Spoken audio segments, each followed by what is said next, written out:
You got to figure out how to get more leads, because if you have one source of leads, what happens if your Meta account gets banned? What happens? The agency that's running your ads goes out of business. Happens all the time, right? Tiny agencies, very effective, also go out of business. They don't have cash flow. They have cash flow management problems. They have, someone got paralyzed, someone had an accident. Bad things happen all the time. So your acquisition engine is kind of broken. You don't have an acquisition engine. You sort of have a weak pipeline where something is throwing off some leads, but it's not working anymore for whatever reason. Actually, these things also have an ebb and flow. So sometimes Meta ads, when everyone's using them, they're great, but they're also very expensive, and no one's using YouTube ads as much, or no one's talking about pay-per-click as much, and you can go back and try to get some of that traffic. You don't want to spend your own time though. Find an agency, find someone else to do it for you, find some way of automating those systems where you can test new platforms. Here's the thing about marketing. It's three things, right? Here's the triangle of marketing as Dan Kennedy presents it. The market, which is basically who you're selling to. The message, which is what you're saying to them, where you're addressing what's in it for me, right? And then the media, which is how you're reaching them. So how people test their market, because they can, it's easy, right? With modern advertising, they test their message all the time, which is also easy with modern advertising, but then they forget to test media sources, right? Sources, how many sources can you tackle? Online, there's like 50 different sources that you haven't tested yet. Offline, you probably have nothing that you've tested yet.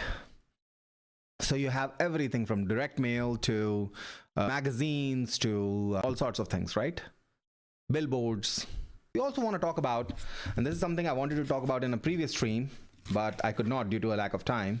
But you always pay for visibility, okay? You always pay for visibility. People are talking about paid ads versus free content. Nothing is free. There's no free media. It's a misnomer. Okay, if you spend time creating content, like I'm creating content right now, we're talking about this stream, and we don't have a lot of traffic today, but we're going to have a lot of traffic in a year. It takes time to build that up, right? It takes a long time to build that up. This is the graph. You don't have a lot of viewership, and then you have high viewership, but then eventually it tapers off. Okay, it takes a long time to build that. That time is money. It's actually more valuable than money. You can always get more money. You can't get more time. Should you do it? Sure. But paid media, it's the fastest. It's also the least reliable over the long term, least sustainable, but it's also the fastest. If you want customers today, this is the way. But you cannot rely on one source of paid traffic either. And you're always paying for traffic, whether online or offline. Yes, offline. So why are people paying $50, $60, $70, $100,000, $200,000 a month for retail real estate, commercial real estate? Why? Could they not go 50 miles out of the city and get it for 1/4 of the price? Of course they could. They're not just paying for space. In fact, space is not quite as important as visibility. Visibility is what they're paying for. You get a shop on 5th Avenue in New York, you're not paying $200,000 a month for the space. You could have gotten the square footage anywhere. What you cannot get is the visibility that you get from being on 5th Avenue. There's just so much traffic. You're paying for that traffic to look at your billboard, to look at your signage, look at your frontage, look at your, products. That's advertising. You're paying for advertising. You're always paying for advertising, always. Even when you get free traffic, if you write a blog on your company's website, and that attracts a lot of traffic, which I don't know if it works in 2025. I don't think it does. It might not. It might just be one of those things where it's become an anti-moat. If you are a serious business with a serious online presence, you gotta have a blog. If you don't have a blog, then, it's the opposite of a moat. But having a blog is no longer an advantage. Well, having a YouTube channel might be an advantage. However, if you just depend upon the YouTube channel, there is a chance that YouTube might just decide to one day ban your channel. Happens every single day. People are talking about it, complaining about it every single day. They complain about how YouTube just killed their platform, which they built over years of painstaking effort. But YouTube doesn't care. It's their platform, isn't it? So if you put all your eggs in one basket, you got no one else to blame but yourself. So that's your problem. Okay, moving on to the third one, which is another one that we keep hearing. People say, my team is really good and they're all working very hard. We are all busy as hell, but nothing important actually moves faster. How do I figure out what to stop doing and what to double down on?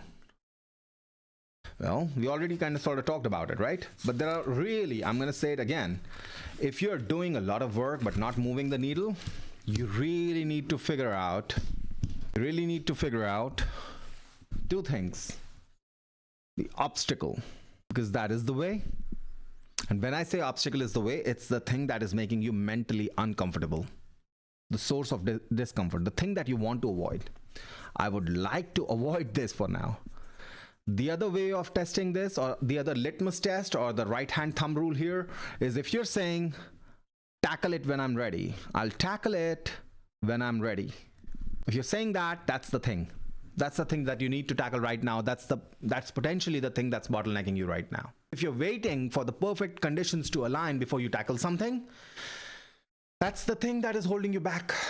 That often is the only thing that's holding you back.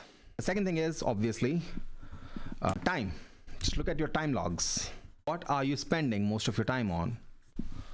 Ask your people to track their time. What are they spending most of their time on? And then figure out a way to systemize the process. That's it. Look, I get the instinct of you hiring new people and you want them to work hard and you want them to basically earn their wages, right? I get that. Here's the thing, your employees are also human beings like you, and they only perform at peak capacity if you don't overload them. That's the part management doesn't really understand. And that's the gripe that most employees, especially A players, have with their management.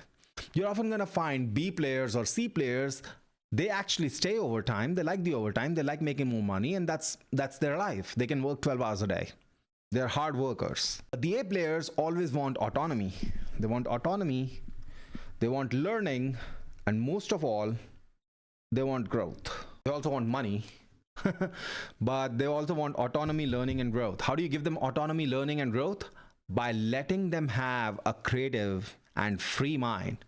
Instead of saddling them with busy work, let them express ideas and test those ideas cheaply and fast. That's why you hire the A players.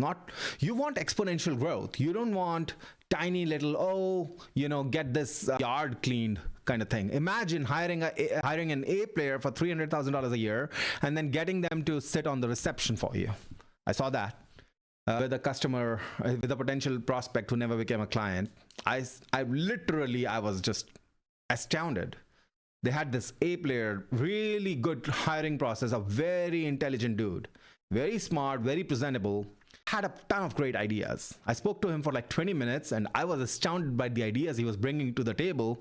In fact, in a lot of cases, they could have just not hired me and just let him implement his ideas and would have had, a great explosive run into the next few years. But this guy was just sitting there reading a book because he had nothing to do. And then they just saddled him with busy work, just sit at the reception, answer the calls, so on and so forth. And you can have someone at 1/5 the price of that employee doing that same thing. You got to look at what people are doing and what their time is going towards. If they're wasting their time doing repetitive tasks, even if they're employees, give them the tools, give them the technology, give them the automations, give them the AI, give them the ability and the training to be able to clear out that busy work so that they have mental freedom to think about how to help you grow your business, because they are also vested in it. And you can always have performance linked bonuses or profit linked bonuses. That's a key, right? That's one of the secrets that I always talk about. I never share equity with anyone, but I always share profits. Everyone gets to work hard and they have an incentive to work hard, even though they don't have any equity and they're not building any equity. I don't know why people do that. It's not my style. I completely understand where a lot of companies are coming from. They don't have the money to pay for that equity. But in my particular case, I'd rather pay the money rather than the equity, because business growth is just exponential. If you are patient enough, if you stick to it long enough, within 5, 10, 15, 20 years, you can achieve massive amounts of money. And I like to keep my equity in-house.